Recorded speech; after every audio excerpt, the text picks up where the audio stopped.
बिस्मिल्लाहिर रहमानिर रहीम। अस्सलामु आलैकुम व रहमतुल्लाहि व बाराकातुहू। बिस्मिल्लाह করে শুরু করলাম।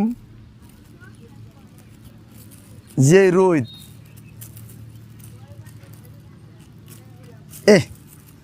যে রোদ, এই রোদের তাপের ভিতরে বাসার ভিতরে বসা যায় না। সেই জন্যে রাস্তার কাছ থেকে আমার এক মুরব্বী চাচা চাকরি গার্মেন্টস ফ্যাক্টরিতে ঘুরতে ঘুরতে চাকরি পায় না। পরে চাচারে পরামর্শ দিলাম, চাচা আম্মে পেয়ারা বিক্রি করেন কাইটটা কাইটটা। কয় বাবা টাকা নেই। পরে চাচারে আমি 500 টাকা ধার দিলাম, আরেক বন্ধু আমার দেয়া দিয়ে আর 200 টাকা ধার দিল, মোট 700 টাকা। আর একটা ভ্যান গাড়ি একজনের পুরানো, পরে ওইটা আমরা চাচারে নিয়ে দিলাম, চাচা বেশি আমি টাকা দিলেন টাকা দিয়েন। পরে ওই লোক 1500 টাকা দাম উঠছিল ভ্যানের দাম, পরে 1200 টাকা চাচার ওই করোনা দেখে চাচাকে ওইটা 1200 টাকা দিয়ে দিছে।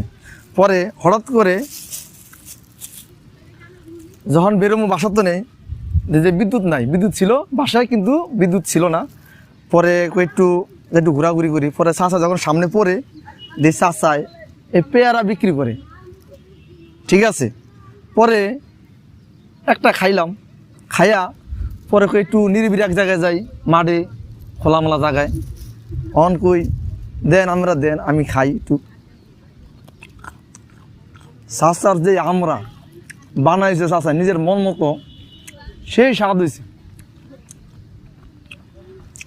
যে খাইব সেই বুঝতে পারবো আসলে স্বাদটা এই গরমের কীরকম স্বাদ। সেই স্বাদ ভাই, সেই স্বাদ পেয়ারা, সেই স্বাদ। আপনাদের যদি বিশ্বাস যদি না হয়, তাহলে এই রোদের ভিতরে খোলামেলা এক জায়গায় বসিয়া আপনারাই আমার মতো বসিয়া খান। আমের আচার হোক, পেয়ারার আচার হোক, সেই স্বাদ লাগবো ভাই, সেই স্বাদ। চাচা একটা মাটি, আমি যদি বলতাম যে চাচা যে এইরকম ভালো কিছু করতে পারে, হেলে চাচারে আরো 500 টাকা আরো বাড়াই দিতাম। সত্য কথা। আমার মনে হয় আমি ঢাকাতে আজকে 1913 সালে আইছি, এখন বর্তমানে 24/4/25 পড়ছে। আমার মনে হয় না এত সুন্দর করিয়া কোনো ব্যক্তির হাতের এরকম পেয়ারা খাইছি। সেই স্বাদ ভাই।